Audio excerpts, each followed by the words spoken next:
سخی بنو، سچے بنو۔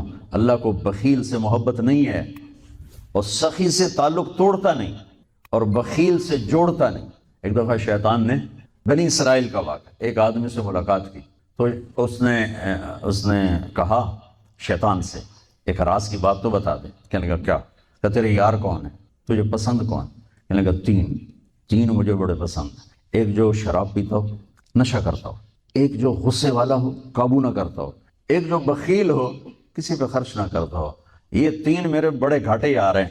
اور اگلی یہ کہ اگر کسی بدبخت میں تینوں کٹھی ہو گئی، غصہ بھی، بخل بھی، شراب بھی، تو پھر وہ پیر ہوتا ہے اور میں مرید ہوتا ہوں، پھر وہ میرے تو بھی بڑا شیطان۔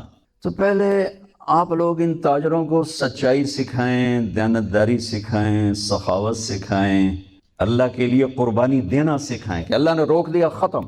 اللہ نے کہا یہ کام نہیں کرنا، ختم۔ سود نہیں کرنا، ختم۔ جھوٹ نہیں بولنا، ختم۔ دھوکہ نہیں دینا، ختم۔ سچائی دیانتداری پہ جمنا ٹھیک ہے، جاتا ہے تو جائے، آتا ہے تو آئے، رزق تو اللہ کے خزانوں میں ہے۔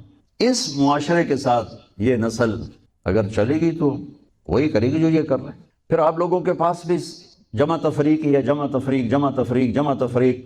ان کے سارے دماغ جمع تفریق میں کھپ جاتے ہیں، انہیں پتہ ہی نہیں میرا نبی کون تھا، کیا تھا، کبھی سنتے ہی نہیں ہمارے نبی کون تھے، کیا تھے۔ تو راہبری کا حق دے کر تو وہ تشریف لائے تھے جنہوں نے سچائی سکھائی، دیانتداری سکھائی، محبت سکھائی، حیا کو سکھایا، پاک دامنی کو سکھایا، سخاوت کو سکھایا۔ حضرت علی سے کسی نے پوچھا کوئی حسرت؟ حضرت علی سے کسی نے کوئی حسرت؟ کہنے لگے جتنا علم تھا اتنا کسی نے لیا نہیں، جتنی سخاوت تھی اتنا کسی نے مانگا نہیں، جتنی سخاوت تھی اتنا کسی نے مانگا نہیں۔ یہ دو حسرت ہیں میرے دل۔ اللہ کو سخی پسند ہے، مال خرچ کرنے والا پسند ہے، مالدار ہو۔ اچھا، ایک ہوتا ہے بخیل۔ اللہ کہتا ہے بخیل جہنم کے قریب، اللہ سے دور، لوگوں سے دور، جنت سے دور۔ سخی اللہ کے قریب، جنت کے قریب، لوگوں کے قریب، جہنم سے دور، اللہ کا پیار۔ جب بنی اسرائیل نے بچھڑے کی پوجا کی تو اللہ نے کہا سب کو قتل کرو سارے۔ جب سامری پکڑا گیا جس نے شروع کروائی تو اللہ تعالیٰ نے سفارش کی، اے موسیٰ سامری کو چھوڑ دے۔ کہا یا اللہ سامری کو چھوڑ دوں؟ اسی نے تو بچھڑا بنایا، اسی نے تو یہ شرک کروایا، تو کہتا سامری کو چھوڑ دوں؟ تو پتہ ہے اللہ نے کہا موسیٰ یہ کمبخت سخی ہے اور سخی کو قتل کرنا مجھے اچھا نہیں لگتا، میں نے آپ ہی مار دے گا، تو اس کو چھوڑ دے۔ اس کا کفر تھا، نفاق تھا، لیکن سخاوت اس کو قتل سے بچا گئی۔ تو مالدار معاشرے، اس اللہ نے زکوٰۃ ادنا درجہ ہے، زکوٰۃ ادنا درجہ ہے سخاوت کا۔ زکوٰۃ دینے سے آدمی بخیلوں سے نکل آتا ہے اور سخیوں میں داخل نہیں ہوتا، بین بیچ میں آ کے کھڑا ہو جاتا ہے۔ اس پر بخیل کا لیبل بھی نہیں اور اس پر سخی کا لیبل بھی نہیں، درمیان میں آ جاتا ہے۔ ایک دفعہ خسرو پرویز کے دربار میں ایک مچھیرا مچھلی لے کر آئے، اس کو بڑی اچھی لگی، انہوں نے کہا اس کو 4000 درہم دے دو، کہیں 4000 دینار دے دو۔ تو جب وہ اس کو دیے تو اس کی بیوی شیریں نے اس کے کان میں کہا اتنی بڑی دولت تو نے مچھلی پر دے دی تو خزانہ خالی ہو جائے گا، یہ مچھلی واپس کرو اور پیسے۔ خسرو پرویز نے کہا میں اتنا بڑا بادشاہ ہوں، مجھے شرم آتی میں اس سے پیسے واپس لوں، میں نہیں لیتا۔ وہ کہنے کہ میں تمہیں طریقہ بتاتی ہوں، تم اس کو بلا کے پوچھو یہ مچھلی نر ہے یا مادہ؟ وہ کہے گا نر ہے تو تم کہنا ہمیں مادہ چاہیے تھی، واپس لو ہمارے پیسے دو۔ وہ کہے گا یہ مادہ، تم کہنا ہمیں نر چاہیے تھا، پیسے واپس۔ انہوں کو بلایا، ہاں بھائی یہ مچھلی نر ہے یا مادہ؟ کہ حضور خسرا ہے، نہ نر ہے نہ مادہ ہے۔ 4000 اور دے دو، بیچ کی چیز۔ ہمارے کہا نا زکوٰۃ دینے والا سخی نہیں ہوتا، سمجھ رہے ہو؟ زکوٰۃ دینے والا بخیل بھی نہیں ہوتا، سخی بھی نہیں ہوتا، بخیلوں سے نکل جاتا ہے، سخیوں میں انٹر نہیں ہوتا۔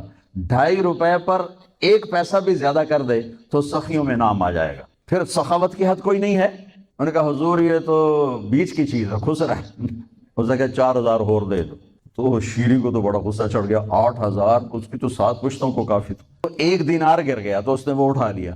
تو اس کی بیگم نے کہا دیکھا یہ کم وقت کتنا لالچی ہے، تم نے اس کو اتنا دیا، اس کی 7 پشتوں کو کافی، 1 دینار گرا وہ بھی اٹھا لیا، کہ اس کے واپس لو، نہ قدر ہے۔ انہوں نے کہا آ جا، اور تجھے میں نے اتنا دے دیا، 1 دینار گر گیا تھا تو کیوں اٹھایا؟ کہا حضور اس پہ آپ کے نام کی مہر تھی، کسی کا پاؤں پڑ جاتا تو بے ادبی ہوتی، میں نے اس لیے اٹھایا۔ انہوں نے کہا 4000 اور دے دو۔ ان تاجروں سے کہتا ہوں سخاوت سیکھو، پہلے یہ سچائی سیکھ، پہلے یہ دیانتداری سیکھ، پہلے یہ اللہ کو رب مان کر اپنی بنیادوں کو، اپنی تجارتوں سے سود نکالیں، جھوٹ نکالیں، 2 رجسٹر نکالیں، دیانتداری پر چلیں۔ اللہ کی قسم زمین آسمان کے دروازے اللہ تعالیٰ کھول دے گا۔ اور غریبوں پر خرچ کریں کہ اللہ تعالیٰ کو پسند ہے. اللہ چاہتا تو سب کو مالدار بنا دیتا ہے، بعض کو کا حاجت مند بنایا کہ اللہ کو دینا پسند ہے، اللہ پاک کو محبوب ہے سخاوت. ایک صحابی آئے، یا رسول اللہ ضرورت مندوں کو میری مدد فرمائیں. تو آپ نے فرمایا ابھی تو میرے پاس ہے نہیں. اس نے کہا تو میں لے لیتا ہوں کسی سے، پھر آپ میری جگہ بھر دینا. آپ نے کہا ٹھیک. تو حضرت عمر پیچھے سے بولے یا رسول اللہ یہ کیا بات ہوئی، آپ کے پاس ہے آپ خرچ کریں، آپ کے پاس ہے نہیں اور آپ اس طرح لوگ آپ کے نام پہ قرضے اٹھائیں پھر آپ دیتے پھریں، یہ نہیں کرنا چاہیے. تو پیچھے سے ایک اور صحابی تھے عبداللہ بن حذیفہ، ان کا یا رسول اللہ انفق ولا تخش من ذی العرش خلالا، یا رسول اللہ خرچ کریں اور عرش والے سے تنگی کا ڈر نہ کریں. تو آپ مسکرائے. آپ نے کہا مجھے اللہ نے اسی بات کا حکم دیا ہے کہ میں خرچ کروں اور عرش والے سے تنگی کا ڈر نہ کروں. بہرحال بچوں سچ سیکھو. یہ تمہاری، میں درد سے کہتا ہوں کہ ہمارے تعلیمی ادارے نہیں ہیں، کاروباری ادارے ہیں. یہ بچوں کو علم نہیں دے رہے، اور تم بھی کوئی طلبہ نہیں ہو، تم بھی ڈگری والے ہو. تمہیں ڈگری چاہیے یا نوکری چاہیے، میں تجھے انگوٹھے چھاپ ہو. تمہیں علم کا شوق نہیں، انہیں دینے کا شوق نہیں. انہیں بھی کمائی کا شوق ہے اور تمہیں صرف جاب اور ڈگری کا شوق ہے. نہ تم میں کوئی علم والا ہے، نہ وہ عشق میں رہی گرمیاں، نہ وہ حسن میں رہی شوخیاں، نہ وہ غزنوی میں تڑپ رہی، نہ وہ خم ہے زلف ایاز میں. دینے والوں کو دینے کا شوق نہیں، لینے والوں کو لینے کا شوق نہیں. علم تو مر مٹ گیا ہے. وہی قوم سر اٹھا کے زندہ رہے گی جن کا علم اپنا ہوگا. تمہارا علم تو باہر سے آتا ہے. آج تک ڈاکٹر کہتے رہے مکھن نہ کھاؤ، ملائی نہ کھاؤ، گھیو نہ کھاؤ، دل بند ہو جائے گا، کولیسٹرول بڑھ جائے. اب میرا بھائی دل کا ڈاکٹر ہے، اب کہتا ہے کھاؤ. میں کہوں کہ امریکہ کی رپورٹ آ گئی. تو تمہارا سارا آقا تو ادھر بیٹھا ہوا ہے، وہ کہیں گے یہ چلا دو چل جائے گا، کہ روک دو تو رک جائے. بچو میرا معاشرہ بہت زوال کا شکار ہے. آپ میری نسل ہو، میری اولاد ہو. میں بہت تھکا ہوا تھا، مجھے نعیم بھائی نے رات کہا، میں نے کہا ایک تو تیری مجھے بہت ہے عزت احترام کے میں انکار نہیں کر سکتا، دوسرا یہ میرے اپنی اولاد ہے، اللہ کرے کوئی ایک بھی سچ بولنے والا ہو گیا اور کوئی ایک بھی دیانتداری والا ہو گیا تو چلو میری آخرت، میری قبر ٹھنڈی کرنے کا سبب بن جائے گا. جس قوم میں سچ ہوتا ہے انہیں کوئی ڈبو نہیں سکتا. جس قوم میں دیانتداری ہوتی ہے انہیں زوال نہیں آ سکتا. جس قوم میں انصاف ہوتا ہے ان پہ سورج غروب نہیں ہوتا. جس قوم میں ظلم ہوتا ہے، جھوٹ ہوتا ہے، بددیانتی ہوتی ہے، ان پہ سورج کبھی چڑھا نہیں، انہوں نے عروج کبھی دیکھا نہیں. ذلت و پستی کے سوا کچھ نہیں ان کے پاس. چوپڑی روٹی کھا لینا کون سی بڑی بات ہے. مجھے ایک میٹرک میں ایک کہانی تھی. میٹرک میں نا انگریزی کی 2 کتابیں، ایک موٹی کتاب تھی ایک چھوٹی کتاب تھی. وہ چھوٹی کتاب میں ایک کہانی مجھے یاد آ گئی. ایک شہری کتا جنگل میں جایا کرتا تھا، تو اس کی نا جنگلی کتے سے دوستی ہو گئی.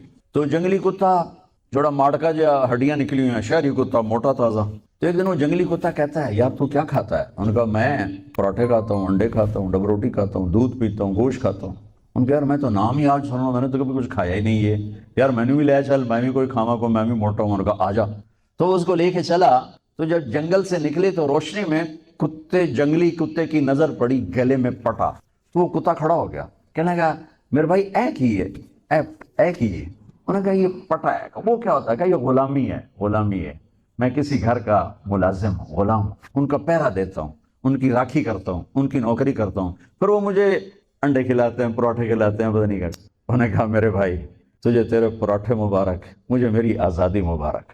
میں آزادی میں بھوکا رہوں یہ مجھے زیادہ پسند ہے اس سے کہ کسی کی نوکری کر کے اور میں کسی کا غلام بن کے میں انڈے پراٹھے کھاؤں. پوری امت مسلمہ اس وقت وہ شہری کتے کی مثال ہے. تو میرے عزیزو سچائی پر آؤ، دیانتداری پر آؤ، انصاف پر آؤ، محبت پر آؤ، درگزر پر آؤ. آپ ابھی بچے ہو، والدین کو عزت دو، والدین کی قدر کرو، اپنے اساتذہ کی قدر کرو.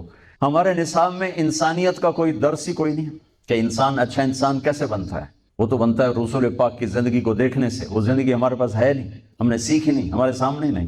مختصر سے وقت میں آپ کو کیا کہہ سکتا ہوں. کوئی بات دل کو لگی ہو تو لے لینا، نہ لگی ہو تو فقیرانہ اے صدا کر چلے، میاں خوش رہو ہم دعا کر چلے.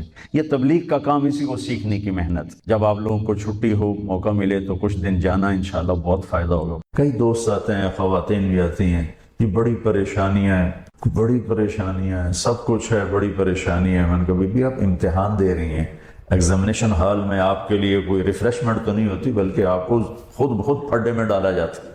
اچھی خاصی آسان چیز کو الٹا سیدھا کر کے پیش کر دیا جاتا ہے.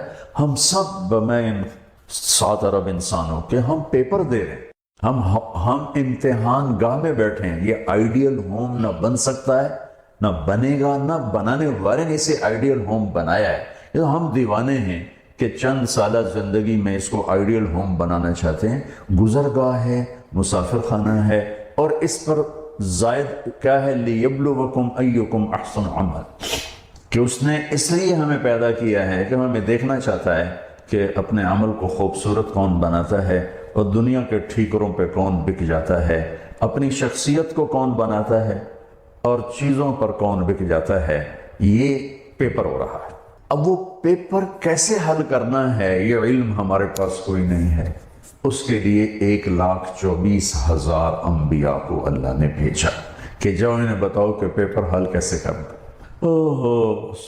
تو سب سے آخر میں اللہ نے جناب رسول اللہ صلی اللہ تعالی علیہ وسلم کو دنیا میں مبعوث فرمایا، آخری کتاب، آخری نبی، آخری رسول۔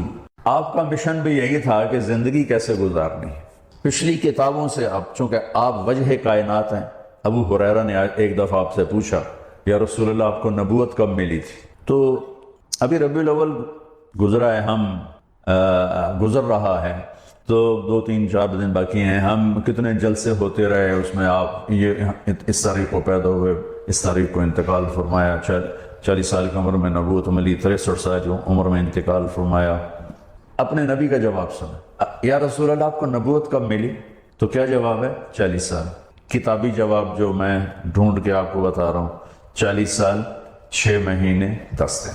اور یہ کیلکولیشن ہے محرم، صفر، ربیع الاول کے لحاظ سے، دسمبر، جنوری، فروری کے لحاظ سے نہیں، اس لحاظ سے عمر اور کم ہوگی۔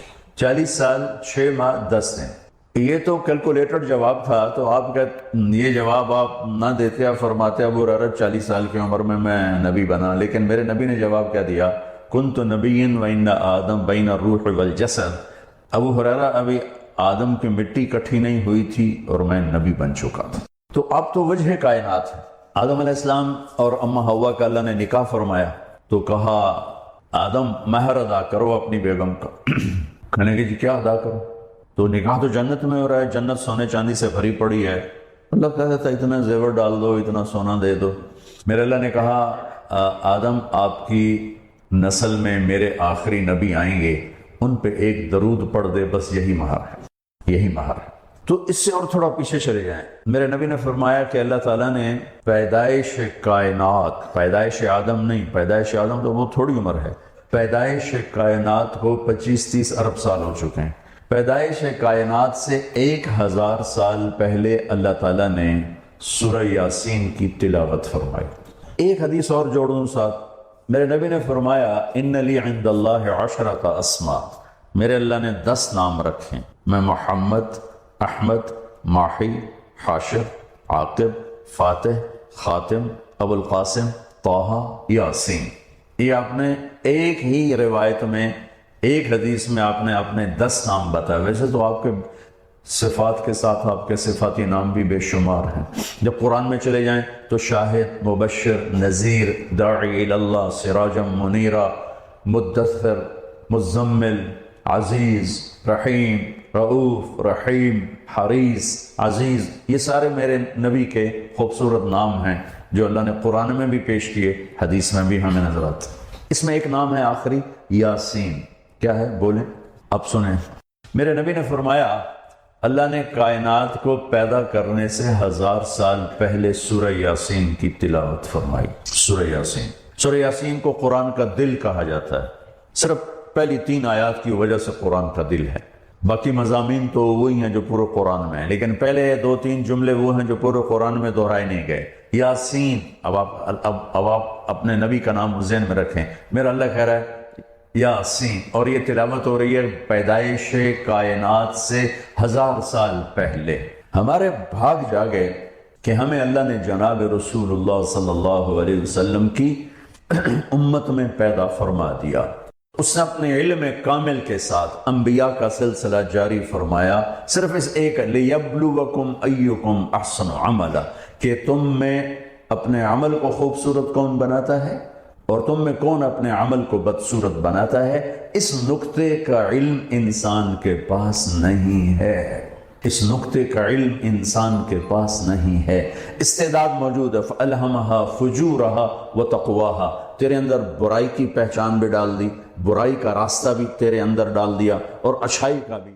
مَن يَتَّقِ اللَّهَ يَجْعَلْ لَهُ مَخْرَجًا وَيَرْزُقْهُ مِنْ حَيْثُ لَا يَحْتَسِبُ، جو تقوی اختیار کرتا ہے اللہ تعالیٰ اس کو وہاں سے رزق دیتا ہے، اس کو ہر تنگی سے راستہ دیتا ہے، اور وہاں سے رزق دیتا ہے جہاں سے اس کو وہم و گمان بھی نہیں ہوتا۔ حضرت مقداد رضی اللہ تعالیٰ عنہ پیشاب کرنے گئے تو سامنے ایک سوراخ تھا، جہاں وہ بیٹھے پیشاب کر رہے تھے سوراخ تھا، تو ایک چوہا اندر سے نکلا اور 1 دینار آپ کے سامنے پھینک کے اندر چلا گیا، پھر گیا، پھر ایک دوسرا دینار لے کے آیا، پھر 3، پھر 4، پھر 5، پھر 6، پھر 7، پھر 8، 19 دینار اس نے اپنے سوراخ سے نکال کے حضرت مقداد کے سامنے پھینک کے اندر چلا گیا۔ وہ بڑے بھی حیران پریشان، انہوں نے وہ اٹھائے، فارغ ہو کر آ کر اللہ کے نبی کو پیش کیے کہ یا رسول اللہ میرے ساتھ تو یہ قصہ ہوا ہے، آج چوہے نے مجھے مالدار بنا دیا۔ تو آپ نے فرمایا یہ رزق ہے جو اللہ نے تجھے عطا کیا ہے۔ پھر یہ آیت پڑھی، مَن يَتَّقِ اللَّهَ يَجْعَلْ لَهُ مَخْرَجًا وَيَرْزُقْهُ مِنْ حَيْثُ لَا يَحْتَسِبُ۔ اب یہ راستہ صرف مسلمان کے پاس ہے کہ اگر وہ تقوی اختیار کرتا ہے تو اسے اللہ وہاں سے دے گا جس کا اس کو وہم و گمان بھی نہیں ہوگا۔ مَن يَتَّقِ اللَّهَ يَجْعَلْ لَهُ مِنْ أَمْرِهِ يُسْرًا، جو تقوی اختیار کرے گا اللہ اس کے لیے آسانیاں پیدا کر دے گا۔ مَن يَتَّقِ اللَّهَ يُكَفِّرْ عَنْهُ سَيِّئَاتِهِ وَيُعْظِمْ لَهُ أَجْرًا، جو تقوی اختیار کرے گا اللہ اس کے گناہوں کو معاف کر دے گا، صاف کر دے گا۔ یکفر کا مطلب ہوتا ہے نشانی مٹا دینا، عفا کا مطلب ہوتا ہے چھپا دینا، اور تکفیر کا مطلب ہوتا ہے نشانی مٹا دینا۔ اللہ ان کے گناہوں کے نشانی مٹا دے گا اور ان کا اجر بہت زیادہ کر دے گا۔ ان تصبروا وتتقوا لا يضركم كيدهم شيئا ان اللہ بما يعملون محیط، تم صبر اور تقوی اختیار کرو تو دشمن کی کوئی چال تمہارے اوپر کارگر نہیں ہوگی، اللہ ان کا گھیرا ڈالے ہوئے ہے، ان کے گرد گھیرا ڈالے ہوئے ہے۔ تقوی کی مثال کیا ہے؟ آپ کے پاس پیسے ہوں اللہ کے فضل سے تو آپ ہر چیز خرید سکتے ہیں، گھر خرید سکتے ہیں، گاڑی خرید سکتے ہیں، جائیداد بنا سکتے ہیں، سیر و تفریح کر سکتے ہیں۔ تو تقوی ایک ایسا سرمایہ ہے جس سے آپ دین کے ہر عمل پہ چل سکتے ہیں۔ تقوی ایک ایسا سرمایہ ہے جس پر آپ دین کے ہر عمل کو اپنا سکتے ہیں اور اس پہ چل سکتے ہیں۔ حضرت عمر نے کعب احبار سے پوچھا تقوی کیا ہے؟ کیونکہ قرآن میں مختلف تعبیرات ہیں تقوی کی۔ تو حضرت عمر نے پوچھا، کعب احبار یہودی عالم تھے، ایمان لائے تھے، تابعی ہیں، مت تقوی۔ فرمانے لگے کبھی کانٹوں بھرے راستے پہ چلے ہو؟ تو ہاں۔ کہنے لگے ہاں، اور اب میں تو کانٹے ہی کانٹے تھے، کوئی سبزہ تو تھا ہی نہیں۔ تو کہنے لگے پھر کیا کرتے ہو؟ کہا میں اپنا کرتا سمیٹ لیتا ہوں، دامن سمیٹ لیتا ہوں اور کانٹوں سے بچا کے آگے نکل جاتا ہوں۔ کہ بس یہ تقوی ہے کہ چاروں طرف گناہوں کے خاردار کانٹے ہیں، اس سے اپنے دامن کو بچا کر پار نکل جاؤ۔ اور دوسرا کہ لوگوں کے سخت رویے ہیں، کانٹوں کی طرح چبھتے ہیں، ایک جملہ آدمی کو ساری رات نہیں سونے دیتا، یہ اتنا زخم ہوتا ہے۔ جب حارث بن ابی سفیان اور عبداللہ وہ ایمان لانے کے لیے تشریف لائے فتح مکہ سے پہلے، تو آپ نے ان کو ملنے سے انکار کر دیا کہ مجھے ان کا ایمان قبول نہیں ہے، کہ یہ میرے بارے میں بہت سخت باتیں کرتے تھے۔ طائف والوں نے پتھر مارے، جب وہ آئے تو ان کا استقبال کیا، ان کے ساتھ بیٹھ کے رات کا کھانا کھاتے تھے۔ ایک رات نہیں کھایا تو آ کے معذرت کی کہ میری تلاوت رہ گئی تھی اس لیے میں نہیں آ سکا۔ اور یہ ایک پھوپھی کا بیٹا ہے اور ایک تایا کا بیٹا ہے۔ تو ابو سفیان بن حارث آپ کے سب سے بڑے تایا تھے، کہ مجھے ان کا ایمان قبول نہیں ہے، یہ میرے بارے میں بہت سخت باتیں کرتے تھے۔ پھر حضرت ام سلمہ نے سفارش کی تو پھر ان کو بلایا۔ تو لوگوں کے سخت رویے کانٹوں کی طرح ایسے راستے میں ہیں، ان میں الجھنے کی بجائے دامن بچاؤ، کان بند کرو اور آگے چلے جاؤ، جواب دینے کے چکر میں نہ پڑو اور اپنے دل کو صاف کر کے آگے نکل جاؤ۔ تو روزے کا صلہ بتایا گیا ہے تقویٰ، کہ اس سے انسان کو تقویٰ حاصل ہوتا ہے، اللہ کی خشیت، اللہ سے حیا کو تقویٰ کہتے ہیں۔ ایک گناہ نہ کرنا کہ دوزخ میں جاؤں گا، یہ بھی ایمان کا حصہ ہے۔ ایک گناہ نہ کرنا کہ مجھے اللہ سے شرم آتی ہے، مجھے اللہ سے حیا آتی ہے، یہ حیا کا جو درجہ ہے یہ خوف کے درجے سے بڑا ہے۔ یا ایھا الذین آمنوا، یہ عزت صرف اس امت کو ملی ہے اور کسی امت کو یہ اعزاز نہیں ملا۔ کتب علیکم الصیام، تم پہ روزے ہم نے فرض کیے ہیں، کما کتب علی الذین من قبلکم، جیسے تم سے پہلے لوگوں پر ہم نے روزہ فرض کیا تھا تم پر بھی فرض کیا ہے۔ کیا ملے گا؟ لعلکم تتقون، تمہیں تقویٰ ملے گا۔ تقوی کی مثال کیا ہے؟ آپ کے پاس پیسے ہوں اللہ کے فضل سے تو آپ ہر چیز خرید سکتے ہیں، گھر خرید سکتے ہیں، گاڑی خرید سکتے ہیں، جائیداد بنا سکتے ہیں، سیر و تفریح کر سکتے ہیں۔ تو تقویٰ ایک ایسا سرمایہ ہے جس سے آپ دین کے ہر عمل پہ چل سکتے ہیں۔